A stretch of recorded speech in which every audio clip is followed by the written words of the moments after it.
Shalom, senang sekali berjumpa kembali dalam Sapaan Harian GKJ Manahan. Semoga Anda semuanya dalam suasana yang sehat dan penuh sukacita dari Tuhan. Sebelum memulai membaca firman Tuhan, marilah kita berdoa. Allah Bapa di dalam surga, pada saat ini kami datang kepadamu, ucap syukur dan terima kasih atas semua berkat yang boleh kami terima sepanjang hari. Pada saat ini kami ingin mendengarkan firman-Mu. Tolonglah kami, supaya kami bagaikan tanah yang subur, boleh menerima firman-Mu dan berbuah melalui kehidupan kami. Hanya di dalam nama Tuhan Yesus kami berdoa. Amin. Firman Tuhan pada saat ini diambil dari Matius 23, ayat yang ke-37 sampai dengan 39, yang demikian sabda Tuhan. Yerusalem, Yerusalem, engkau yang membunuh nabi-nabi dan melempari dengan batu orang-orang yang diutus kepadamu. Berkali-kali aku rindu mengumpulkan anak-anakmu, sama seperti induk ayam mengumpulkan anak-anaknya di bawah sayapnya, tetapi kamu tidak mau.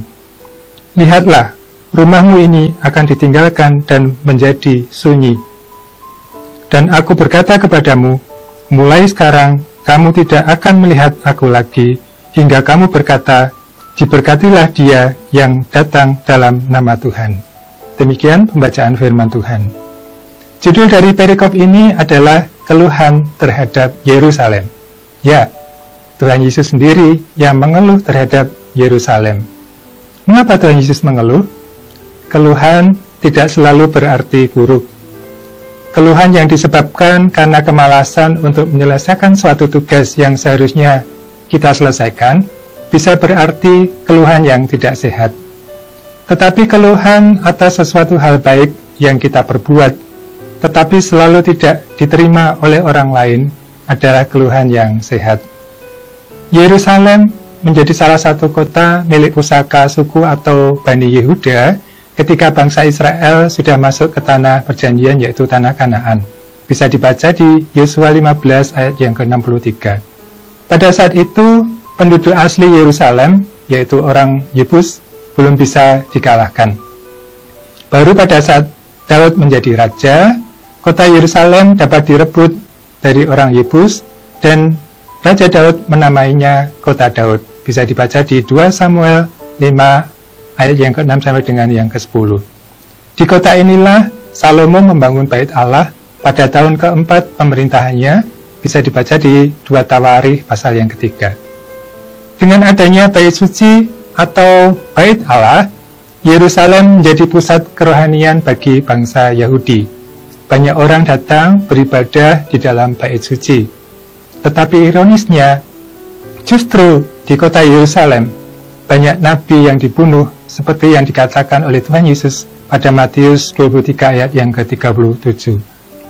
Sejak keluarnya bangsa Israel dari tanah Mesir di bawah pimpinan Musa, bangsa ini memang selalu memberontak kepada Allah. Banyak kejahatan yang dilakukan di mata Allah, dilakukan oleh bangsa Israel, yang salah satunya adalah penyembahan berhala.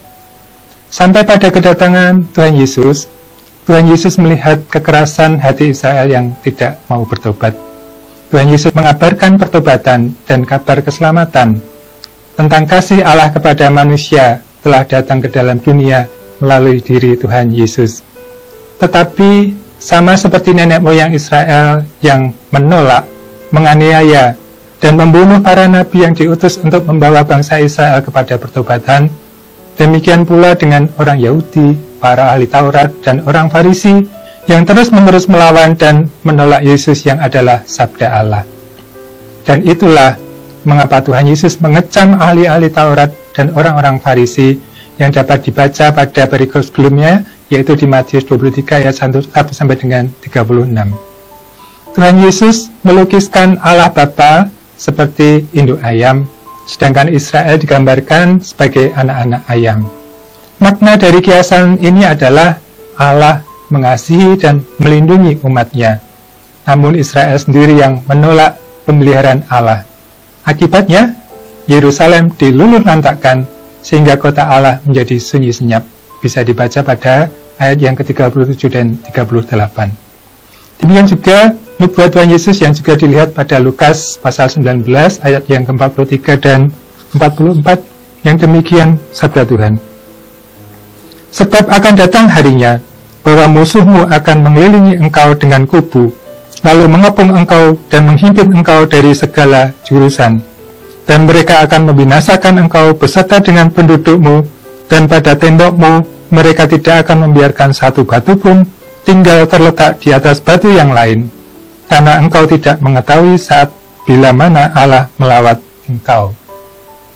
Kebebalan hati dan kejahatan kaum Israel sama dengan perilaku leluhur mereka yang telah membunuh para nabi Allah. Bisa dibaca dalam Keluaran 32 ayat 9. Bahkan Tuhan Yesus mengatakan kepada Musa bahwa bangsa Israel adalah bangsa yang tegar tengkuk. Demikian pula sekarang ini mereka hendak membunuh anak Allah, yaitu Tuhan Yesus. Dengan memanipulasi agama, mereka melegalkan kekerasan dan pembunuhan atas Yesus. Darah orang benar telah ditumpahkan. Penghukuman Allah tidak mungkin dicabut kembali, dan mereka harus menanggung murka Allah. Kehancuran Yerusalem adalah tanda bahwa sabda Yesuslah yang benar. Di dalam dunia yang semakin banyak kejahatan yang terjadi, apakah pesan-pesan pembaruan hidup yang disampaikan Yesus kita terima dengan rendah hati dan serius?